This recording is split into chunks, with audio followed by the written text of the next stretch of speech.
Bonjour à tous, je suis Sujay Agela et je suis le vice-président exécutif et directeur général chez Juniper Network. AIOps est un composant clé de toutes les infrastructures automatisées. Il améliore la sécurité, l'analyse de temps et répond aux incidents. Aujourd'hui, nous allons parler des différents enjeux et des possibilités offertes aux entreprises grâce à des solutions AIOps qui sont extrêmement efficaces et très importants. Comment améliorer l'expérience utilisateur et client. Je suis accompagné de Prakash Kota, vice-président principal et directeur de l'information chez Autodesk. Prakash, soyez le bienvenu et merci de vous joindre à nous aujourd'hui. Merci Soujaj, merci de me recevoir. Prakash, au fur et à mesure que nous travaillons, que nous échangeons, je suis sûr que notre public aimerait connaître les objectifs d'Autodesk et plus tard dans notre conversation, je voudrais vraiment entrer dans cette transformation pour en savoir plus sur les sites cloud et l'expérience cloud en premier. Merci beaucoup, Suzage.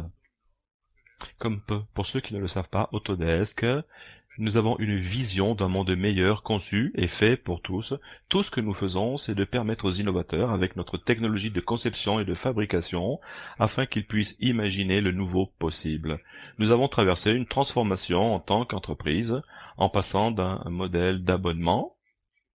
Nous avions l'habitude d'expédier des DVD. Maintenant, nous donnons l'accès à notre logiciel dans le cloud. C'est toujours amusant de voir cette transformation. J'étais avec l'entreprise depuis un peu plus de 16 ans, pardon, et j'ai probablement vu, j'étais chanceux de voir toute cette transformation que nous avons générée. Arrivé à la division informatique, le département informatique, la transformation que nous avons mise sur pied est extrêmement importante et similaire de ce que nous avons fait avec nos clients. Nous avons fait cela en interne avec nos employés également. C'est une des choses les plus importantes qui était de migrer vers le cloud, tirer parti du cloud grâce à son potentiel afin qu'il élimine les frictions pour les utilisateurs et leur donne tout ce dont ils ont besoin à la demande.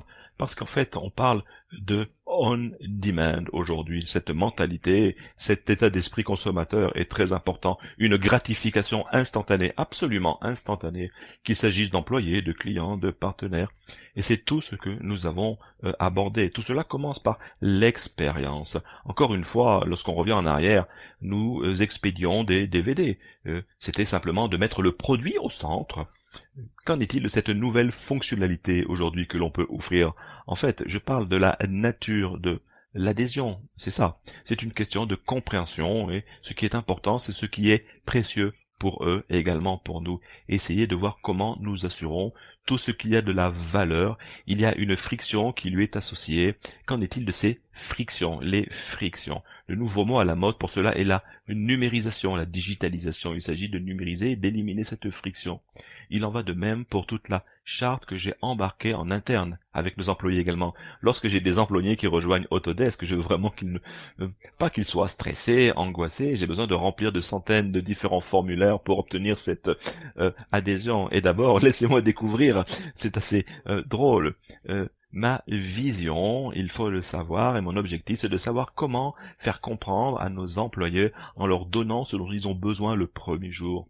Nous appelons cela l'accès au jour zéro, l'accès au droit d'adhésion. Bien sûr, il ne s'agit pas de faire des compromis avec la sécurité de l'entreprise, c'est au cœur c'est au cœur de notre métier. En fait, cela est un garde-fou dans l'expérience.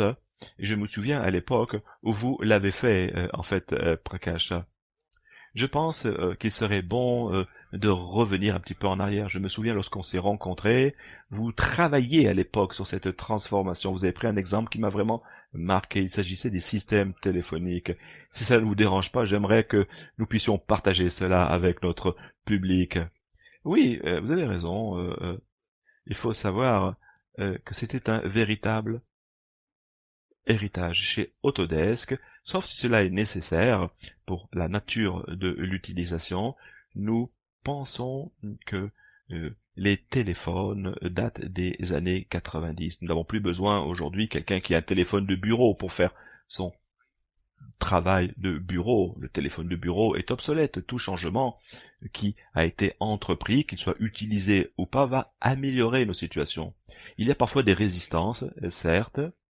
En fait, il faut comprendre l'état d'esprit des gens, essayer de les orienter, mais il faut également, parfois, comme j'ai dû le faire, arrêter les systèmes téléphoniques. J'ai dû les supprimer pour voir combien de personnes se plaignaient de la disparition des téléphones du bureau et voir en fait qu'est-ce qui se passait lorsque je supprimais les téléphones de bureau. Et sans surprise, mon équipe m'a informé qu'il ne fallait pas faire cela, mais je l'ai fait. Je leur ai demandé d'éteindre ces téléphones et personne ne s'est plaint. Et c'était euh, un véritable témoignage majeur de la façon dont les ressources humaines aujourd'hui travaillent. Quels sont les outils qu'ils utilisent? On parle de chat, des téléphones cellulaires, etc., etc.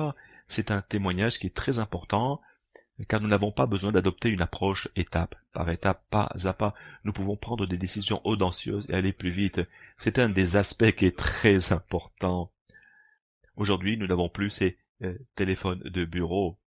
Il faut bien sûr parler également à l'après-Covid. Avons-nous besoin de bureaux? Le bureau également, à voir s'il ne disparaît pas. Dire que des bureaux, parce que je pense que nous avons besoin d'espaces de travail, des plateformes de collaboration, des sortes de lounge où nous pouvons venir travailler, collaborer, nous concentrer et travailler par nous-mêmes. Je ne pense pas que nous avons tout maîtrisé au cours des dernières années. On peut s'asseoir chez nous pour travailler aujourd'hui, ça s'appelle le télétravail, ou alors aller dans un espace de travail où nous pouvons collaborer avec les autres. Nous voulons également que cela se produise. Je me souviens, Prakash, cet exemple, cette anecdote très marrante sur le téléphone, c'est là où nous avons commencé à travailler sur l'expérience qui nous attache aujourd'hui. Je me souviens clairement que nous en avons parlé et j'étais très enthousiaste lorsque je vous ai dit, écoute, Souzaj, je n'ai pas de problème. À l'époque, je me rappelle, nous étions une start-up à l'époque, hein. Ce n'était pas le Juniper d'aujourd'hui. Et vous preniez une grande décision. Il s'agissait d'un déploiement mondial, un déploiement numérique.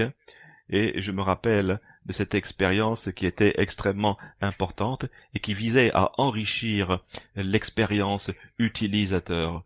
Votre équipe a toujours été extrêmement pertinente.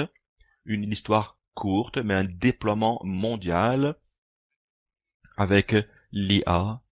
Et la ligne de départ de Juniper est l'expérience d'abord, et ensuite les réseaux aujourd'hui. Ainsi, c'est un véritable succès qui a été créé. Je suis d'accord pour dire que votre équipe vous a beaucoup soutenu. Ce changement n'aurait pas pu se produire sans eux. Mais, en fait, si on souligne cette expérience de Covid, tout est faux, tout est à l'envers concernant ce qui s'est passé. Et vous savez quoi? En fait, cela a changé certaines choses, parce que ce concept extrêmement a disparu, le bureau a disparu. Et je suis sûr que notre public aimerait comprendre ce que cela a signifié pour Autodesk et ce que cela a signifié pour votre parcours de transformation numérique. En effet, l'ensemble du lieu de travail est un lieu de travail dit hybride. Et vous devez comprendre que cela peut varier d'un endroit à un autre, géographiquement, selon les équipes, et ce que cela signifie pour les équipes individuelles. C'est une philosophie que nous avons, nous ne dictons pas ce que les gens doivent faire 2 jours, 3 jours par semaine. Et ensuite, nous avons des bureaux qui sont extrêmement pertinents et extrêmement ergonomes. Des bureaux sont merveilleux. Personnellement, j'aime retourner au bureau. Et j'ai envie de savoir que je serai touché et si on m'aidait à être efficace de manière asynchrone. On n'a pas besoin de savoir si je dois travailler à distance, au bureau ou de manière hybride. Mais ce qui est très important, c'est que j'essaye de comprendre le mieux des 2 mondes.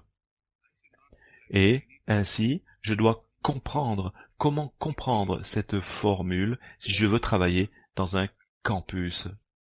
On peut aller dans un café et on peut commencer à travailler à partir d'un coffee shop. C'est très sympa. gymnastique avant de commencer. Je veux commencer. Je dois juste, vous savez, aller chercher un formulaire, surtout si vous venez pas travailler au quotidien. Donc, tout s'agit de l'expérience et l'intelligence tout autour. Si je l'utilise, je vais au campus. Nous devons être en mesure de reconnaître que j'ai un accès à ce bâtiment et qui devrait également contrôler si j'ai un accès.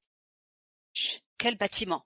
Parce que cela gardera en sécurité et le Wi-Fi doit être fourni en conséquence. Si je ne suis aucun protocole, alors le Wi-Fi doit être éteint ou informé d'un genre de choses par un manager. Et puis, si je dois aller être dans une salle de conférence ou au-delà, je m'attends à tirer parti de votre Wi-Fi pour travailler. Pourquoi? Parce que je ne viens pas à ce lieu de travail chaque jour. Donc, la discussion que nous avons eue avant la COVID, c'est tirer parti de la façon dont on parlait peu du Wi-Fi, pour être tout à fait honnête. On avait parlé de l'avenir, des fonctionnalités, de l'expérience, ce qui me semble assez pertinente maintenant, où je n'ai pas besoin d'aller dans un espace de bureau tous les jours. Et je ne vais pas être stressée, sachant que je pourrais me connecter rapidement, de façon sécurisée, et collaborer avec qui j'ai besoin de collaborer. Et c'est la clé que je voulais mentionner. Et Prakash, je me souviens aussi. Tu as raison, les discussions que nous avons eues avant la Covid, nous ne savions pas que cela allait arriver. Mais en fait, ceci a servi Autodesk et Juniper vraiment bien pendant ce temps-là. Mais je me souviens aussi qu'on parlait de cela. Tu m'avais dit, sujet, je ne veux pas que les gens se plaignent, comme le café par exemple. OpenNet, la gratification instantanée. Je suis sûre que le public aimerait aussi entendre qu'est-ce que cette transformation signifie pour vous en termes d'équipe informatique. Vous ne pouvez pas avoir une pléthore d'équipes informatiques qui courent pour chasser les fantômes, pour ce qu'on appelle les problèmes de Wi-Fi. Quelle était votre expérience en termes des opérations de réseau du système? Oui, avec les opérations de réseau, encore une fois, je suis un grand croyant, je suis un fun informaticien, d'accord? Je ne suis pas une personne du matériel. Je crois en effet que tirer profit du logiciel est la voie à suivre, parce que nous devons évoluer rapidement. Je n'ai rien contre le matériel, qu'on soit bien d'accord. Lorsque nous ouvrons les nouveaux bureaux au campus ou lorsque nous acquérons de nouvelles sociétés, quand on doit faire lancer des choses, j'ai l'impression que ceci devrait être tout dans le cloud. Les contrôleurs, le contrôleur cloud. Je n'ai pas besoin je ne dois pas d'avoir quelqu'un sur un site parce que je n'ai pas des trucs sur place. Je n'ai pas je n'ai pas besoin de ces trucs sur le site. Tout est basé dans le cloud. Et ces opérations réseau peuvent être opérées de n'importe où. Et bien sûr, la visibilité. S'il existe des problèmes, et nous connaissons tous que la réalité est que nous ne voulons pas avoir des problèmes. Mais quand nous avons des problèmes, nous voulons savoir, si possible, avant que l'utilisateur ne parvienne à savoir qu'il y a quelque chose qui se passe, afin que nous puissions être réactifs et proactifs rapidement. Et je devrais être capable rapidement de faire des recherches pour savoir qu'est-ce que sont le problème, qui a des mauvaises expériences du point de vue Wi-Fi.